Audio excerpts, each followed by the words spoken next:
তখন সৎসঙ্গ জগতে এতখানি ঠাকুর রূপে তিনি এতখানি মানে পরিগণিত হননি। মুষ্টিমেয় কিছু লোক ঠাকুর মেনে চলেছেন। এতখানি আজকে যেমন সৎসঙ্গতে সারা পৃথিবী 280টা দেশে সৎসঙ্গের প্রচার হয়েছে, আজকে কোটি কোটি মানুষ ঠাকুরকে নিয়ে চলছে, তখন সীমিত সংখ্যক মানুষ ঠাকুরকে ভালোবেসে চলেছেন, ভালোবেসেছেন তাকে। তো ঠাকুর এক বন্ধু ছিল, সে তার হিংসা হতে ঠাকুরকে সবাই ঠাকুর ঠাকুর বলছে।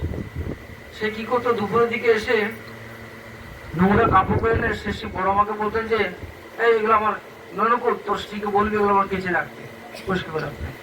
যদি বড় মাও সেগুলো পরিষ্কার করে রাখতেন এবং বেশ কয়েকবার তিনি এসছেন, ঠিক দুপুরের সময় আসতেন। তো যারা ভক্ত ছিল বলে অভূতপূর্ব সৃষ্টি বড় মাকে তার নোংরা কাপড় সেগুলো কাচিয়ে রাখার আদেশ দিয়ে ঠাকুরকে, আর ঠাকুর কিছু না বলে সেগুলো বড় মা সেগুলো নিঃশব্দে পরিষ্কার করে রাখতেন। একদিন ঠিক দুপুরের সময় সে আসছে নোংরা কাপড় চোপড় নিয়ে, আর ঠিক সেই সময় কয়েকজন ভক্ত ছিলেন তারা অপেক্ষায়, যেই তাকে দেখেছে তারা করেছে, তারা করতে তার পিছন ধাওয়া করেছে। তখন সে প্রাণবায়ু ছুটে ছুটে এসে ঠাকুরের কাছে এসে ঠাকুরের বুকে একটা লাথি মেরেছে। ও দেখ তোর ভক্তরা আমাকে এখন তাড়া করছে। ঠাকুর কোনো প্রত্যুত্তর করলেন না, বরং বললেন মা, মনোনন্দ বলে মা ও খুব ক্ষুধার্ত, ওকে তুই খেতে দে, ও খুব ক্ষুধার্ত তুই খেতে দে। এবং মা মনোনন্দকে খেতেও দিলেন।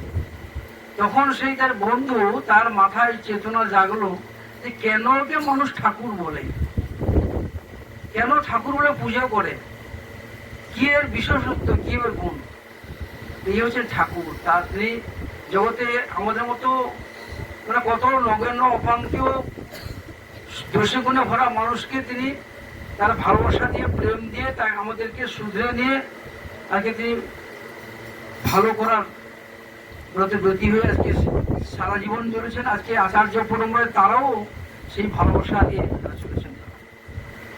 পরম পূজ্য আচার্যদেব তিনি বলছেন একটা মানুষ তোমার গায়ে থুতু ফেলে দিল, থুতু ফেললো, তুমি যদি ফিরে তাকে কোল দিতে পারো, কোলাকুলি করতে পারো, তারা বলে তুমি ঠাকুরকে ভালোবাসো। কতখানি ভালোবাসা থাকলে হতে পারে।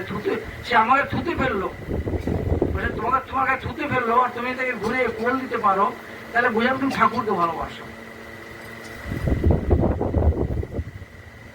ঠাকুরকে ভালোবাসার এই যে জীবন্ত উদাহরণ আজকে আচার্য পরম্পরায়। একদিন ঠাকুরবাড়িতে একটি দাদা এসে আজকে বলছেন যে দাদা আপনার সম্পর্কে দেওঘরে দাদা আপনার সঙ্গে খারাপ মন্তব্য করেছে, আমি সেটা মোবাইলে রেকর্ড করে রেখেছি।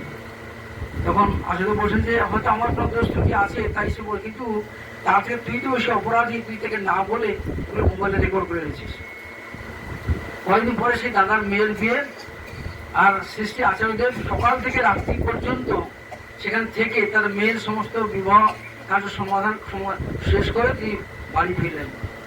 তখন যে দাদাটি কোনো মন্তব্য করছিলেন তার মধ্যে সেই সূচনা এলো যে তিনি না বুঝে আচার্যদেব সম্পর্কে কোনো মন্তব্য করেছেন, তার জন্য স্যার ঠিক নয়। এভাবে মানুষকে ভালোবাসা দিয়ে তারা আজকে সারা জগতে তিনি কত রকমের মানুষ, তার কোনো হিসেব নেই। সমস্ত মানুষকে ভালোবাসা দিয়ে আজকে ঠাকুরের চরণ তলে তাদেরকে আজকে আনার চেষ্টা করছেন।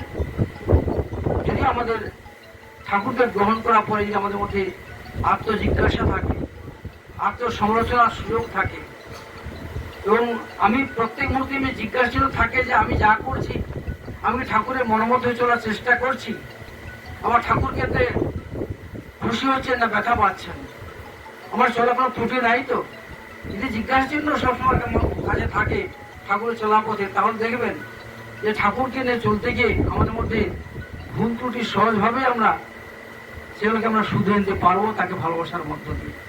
যাই হোক, ঠাকুরকে নিয়ে আমরা সবাই চলেছি, আমরা চলার চেষ্টা পাচ্ছি। আমরা আমাদের জীবনের উদ্দেশ্য কিন্তু তাকে ভালোবেসে তার অনুসরণ করা। আমার সম্পর্কে কেউ আলোচনা করলো, নিন্দা করলো বা খারাপ মন্তব্য করলো, সেগুলো দিয়ে কান না দিয়ে যেগুলো আমার ঠাকুরকে, আমার যে উদ্দেশ্য ঠাকুরকে প্রতিষ্ঠা করা, ইষ্টকে প্রতিষ্ঠা করা, আমার মধ্যে, আমার পরিবেশের মধ্যে যারা সব কিছুকে উল্লঙ্ঘন করে তাকে ভালোবাসা আমরা ব্রতী হতে পারবো। তাহলে দেখবেন জীবনে সুখ আনন্দ তৃপ্তি আমাকে নন্দিত করবে। পরম পিতার আতুল চরণে আপনাদের সবার সর্বাঙ্গের মঙ্গল প্রার্থনা শ্রেষ্ঠ জয় গুরু এবং